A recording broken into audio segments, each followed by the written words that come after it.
Why do atheists get perturbed? Well, there's a couple of reasons why I don't know the answer to the question.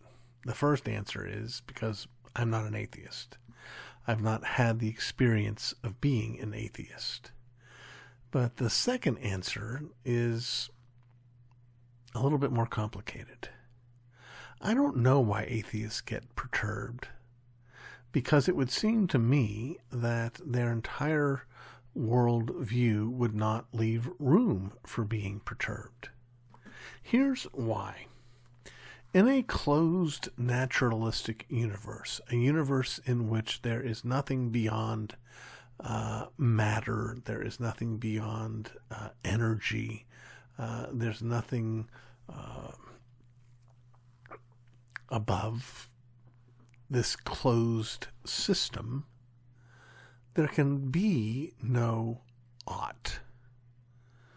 That is, there is no standard by which we can judge and say, well, this situation is less than ideal.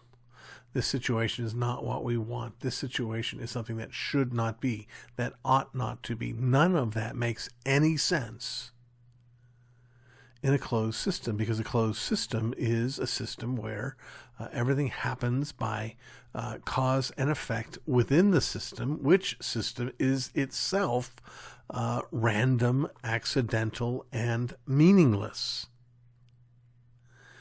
If perchance somehow we took apart a 747 and we laid all the pieces all around the hangar, and a tornado came in and blew the pieces all throughout the hangar, and now they're just a jumbled mess.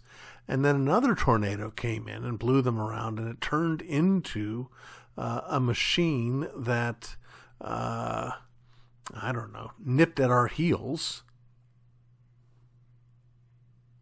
We can't say this is aggravating, this is frustrating, makes us perturbed. Because it's just an accident. Nobody designed it, nobody intended it. It just is. That's all you have is the is. You have no ought. And yet, atheists not only live in light of oughts, saying, oh, there ought not to be racism, there ought not to be people being judgmental, there ought not to be climate change. But they even go so far as to say there ought not to be wrong answers. That is, I ought not to believe there's a God.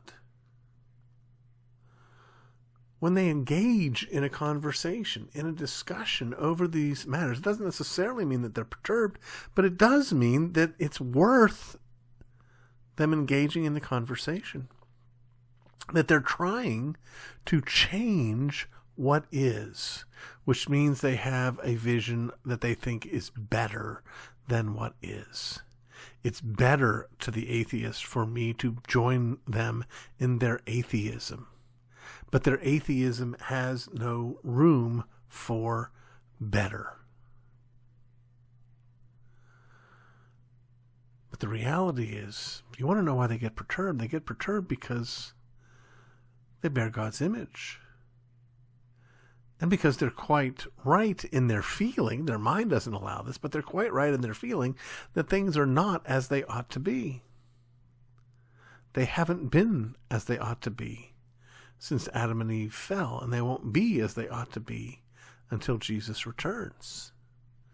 So between those two poles, there's all sorts of things that ought not to be, and that push against the peace and the comfort of even those who deny God exists. That's why, that's where that frustration, that perturbedness comes from.